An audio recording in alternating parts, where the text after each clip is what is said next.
Hello guys, good morning everybody.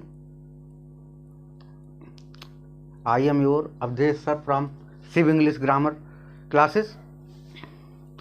दोस्तों, अभी हमारा बहुत इम्पोर्टेंट टॉपिक चल रहा है और मैं आपको बता रहा हूँ कि ये टॉपिक जो है हर कंपटीशन लेवल में आता है, हर बोर्ड एग्ज़ाम में आता है और मैं आपको सिखा करके ही रहूँगा। कोई भी ऐसा फिगर आप स्पीच नहीं छोड़ूंगा जो आपको आए नहीं, इसीलिए आप बहुत ध्यान से इसको देखिएगा। तो मैं आपको बहुत सारे फिगर्स ऑफ स्पीच बता चुका हूँ, उसमें उसकी श्रृंखला में नेक्स्ट फिगर ऑफ स्पीच आता है आपका ट्रांसफर्ड एपिथेट। ट्रांसफर्ड एपिथेट ये क्या होता है, इसकी अगर हम विश्लेषण करें, डिवाइड करें दो जगह, एक तो ट्रांसफर्ड प्लस एपिथेट। तो सबसे पहले हम इसका स्थानांतर करते हैं। एपिथेट का मतलब क्या होता है? Epithet is an adjective word. ये विशेषता बताता है किसी की, नाउन की। इसका मतलब होता है एडजेक्टिव। और ट्रांसफर्ड कहते हैं जैसे स्थानांतरण करना, किसी चीज़ का तबादला करना, हस्तांतरण करना। तो किसका ट्रांसफर किया जाता है ये देखना है हमको। नाउन के बाद में अगर किसी की विशेषता आती है तो वहाँ पर ट्रांसफर्ड एपिथेट है। लेकिन एपिथेट को पहले हम समझेंगे विस्तार से। जैसे मैं ये कहूँ कि अमिताभ बच्चन बिग बी, तो अमिताभ बच्चन की विशेषता दे दी इन्होंने big B. Sachin Tendulkar master blaster. जैसे मैं ये कहूँ कि सचिन मास्टर ब्लास्टर। अब सचिन की विशेषता क्या है? मास्टर ब्लास्टर के नाम से भी जाने जाते हैं ये। अमिताभ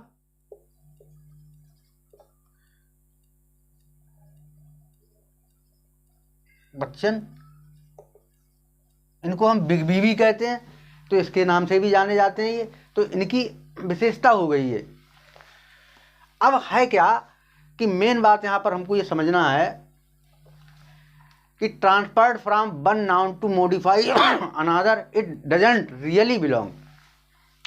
अगर हम किसी भी नाउन के साथ में हम किसी भी एडजेक्टिव की विशेषता बताते हैं, लेकिन वहाँ उसकी आवश्यकता नहीं होती है, आवश्यकता दूसरी जगह होती है और लगाते हम दूसरी जगह हैं। ये मेन बात है इसकी। जैसे इसकी डेफिनेशन समझ लीजिए। Epithet is transferred from the appropriate noun to modify another to which it doesn't really belong. वास्तव में जो है यहाँ जिसकी ज़रूरत है वहाँ न लगा करके दूसरी जगह लगाई जाती है। जैसे एग्जाम्पल देखिए, it was a happy day, खुशी का दिन था। अब हैप्पी डे कभी नहीं होता, मतलब आप उस दिन खुश थे, ठीक है, ऐसा तो नहीं पूरे संसार में सभी लोग खुश थे। तो यहाँ पर आपके साथ आ सकता था, आप अपनी जगह न लगा करके आपने दिन के साथ लगा दिया। जैसे ये कहे I spent a sleepless night, मैंने एक स्लीपलेस नाइट बिताई, ठीक है, जाग करके रात बिताई। तो नाइट तो कभी स्लीपलेस नहीं होती है हर व्यक्ति के लिए, भाई नाइट तो नाइट ही है, रात तो रात ही है।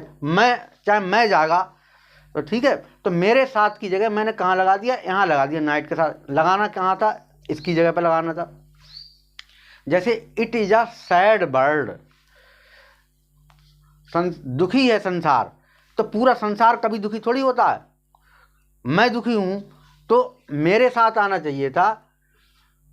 जैसे I am sad in the world, मैं संसार में दुखी हूँ, लेकिन हो क्या दिया मैंने? वर्ल्ड के साथ लगा दिया। लगाना चाहिए मुझे अपने साथ।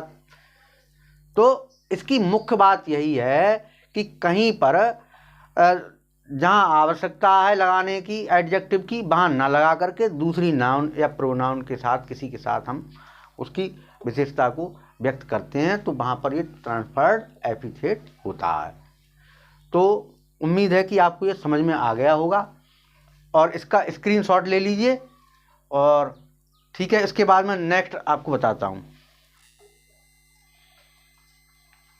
हाँ गाइस, इसमें हमारा अगला जो है वो रिटोरिकल क्वेश्चन के नाम से दिया गया है।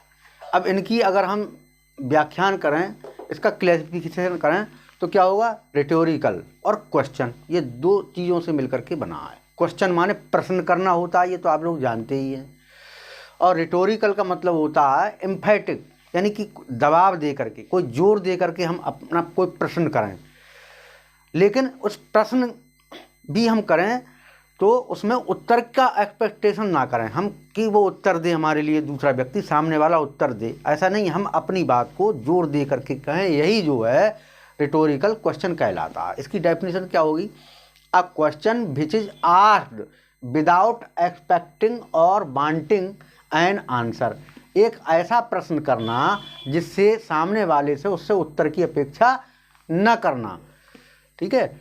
जैसे आर यू क्रेजी, क्या तुम पागल हो।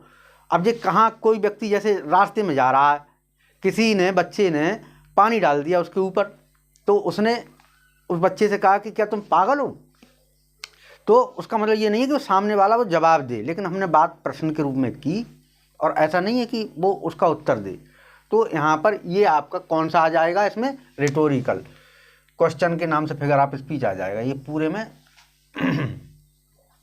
दूसरा आ गया who is greater than God, जैसे आपस में डिस्कस कर रहे हैं, कहीं किसी व्यक्ति का दुर्घटना हो गई, मर गया वो, तो लोग आपस में चर्चा करते हैं, अरे भाई भगवान से बड़ा कौन है, भाई भगवान ने जो किया वो गलत किया, या भाई भगवान के आगे क्या कर सकते हैं, इस टाइप के क्वेश्चंस करते हैं, लेकिन जिसमें कोई उत्तर की हमको आवश्यकता ना हो। ऐसे ही अगला क्वेश्चन आ गया आपका, what is in the name, नाम में क्या रखा है। जैसे कोई व्यक्ति काम से जाना जाता है, न कि नाम से, किसी का नाम रख दिया हमने भगवान सिंह, भगवान, और काम उसका है शैतान का, तो कोई नाम से थोड़ी व्यक्ति वो हो जाता है। नाम क्या है कि नाम का कोई वैल्यू नहीं है। What is in the name, नाम में क्या रखा है, तो आपस में कह रहे हैं अरे नाम में क्या रखा है, कोई बात नहीं। इसी प्रकार इसमें किसी सेंटेंस को क्वेश्चन के माध्यम से व्यक्त किया जाता है, इसमें सामने वाले से उत्तर की अपेक्षा ना करके अपनी बात को जोर दे करके प्रश्न के माध्यम से व्यक्त किया जाता है। तो मुझे विश्वास है कि ये आपको क्वेश्चन समझ में आ गया होगा। ये figure of speech rhetorical question बहुत मैंने इजी तरीके से बताया है और आप कभी नहीं भूलेंगे इसको। जब ये इस टाइप के क्वेश्चन दे देते हैं और कंपटीशन में पूछते हैं इसमें कौन सा फिगर ऑफ स्पीच है, तो आप तुरंत इस बात को समझ जाएंगे कि इसमें प्रश्न किया गया है, उत्तर की अपेक्षा नहीं की गई है। तो ये यहाँ पर रिटोरिकल क्वेश्चन के नाम से ये फिगर ऑफ स्पीच हो गया। और इसके बाद इसका मैं आप वो ले लीजिए कि शॉर्ट, मैं तुरंत आपको अगली बात बताता हूँ। ठीक, रोज़ाना की तरह आज भी मोटिवेशनल लेक्चर के साथ मैं आपके साथ उपस्थित हूँ। मैं आपको एक बहुत छोटी सी एक कहानी सुनाता हूँ और आप ध्यान दीजिएगा, जिसमें है क्या कि जब व्यक्ति कितना भी कमज़ोर से कमज़ोर हो, जब कहीं अपने या अपने व्यक्ति पर कहीं संकट आ जाता है तो उसमें जान आ ही जाती है। कहाँ से आ जाती है, उसके अंदर जो हौसला होता है, उसके अंदर जो आत्मविश्वास होता है। तो ऐसा हमको भाव जागृत करना है इस कहानी के माध्यम से। मैं आपको एक बात बताता हूँ। दो छोटे छोटे बच्चे थे गांव में, वो दोस्त थे। एक दिन वो खेलते खेलते गांव के बाहर थोड़ा सा निकल गए और निकलने के बाद में वो वहाँ खेलते रहे और वहीं पास में एक कुआं था। एक बच्चा जिसकी उम्र जो थी 10-12 साल की रही होगी, वो जो है कुएं में गिर गया। दूसरा वाला बालक जो है उसकी उम्र 7-8 साल की थी, वो छोटा था, तो अब वो रह गया।